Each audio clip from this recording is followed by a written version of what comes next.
Resources, they can call 311 and people in New Jersey can dial 211. Major airline issue on the biggest travel weekend of the year. European airspace company Airbus issuing a recall, and it might affect those traveling in and out of New York this holiday weekend. Pix 11's Julie Millet tracking the impacts for us at Newark Airport this morning and around the tri-state. Julie.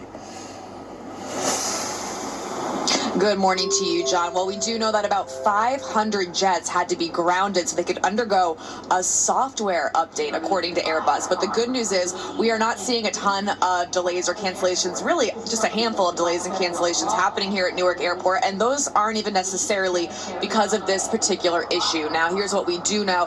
This software update and this recall is happening because of an incredibly scary situation that unfolded last month. That is when a JetBlue Airbus A320 jet was diverted on its way here to Newark Airport.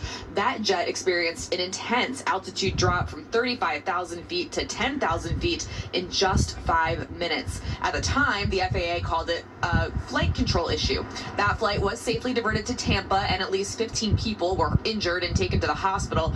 Now, Airbus says a review of that flight found extreme solar radiation may corrupt flight data control and cause pilots to temporarily lose control. But it is said to be a fairly simple remedy. It only takes about 2 hours per plane to fix. But of course, with 6 million people hitting the skies this weekend for holiday travel, there might be resulting delays or cancellations. But here is some more good news as we work through this. American and Delta Airlines both say they expect to have their planes fixed by the end of the day, and United and Southwest say they have none of these impacted models. Now, back out here live, experts say the fixes for this issue could happen in the overnight hours or between flights, making it even less possible that we'll experience any disruption. However, they did add that, of course, this is probably the worst weekend of the year for something like this to happen.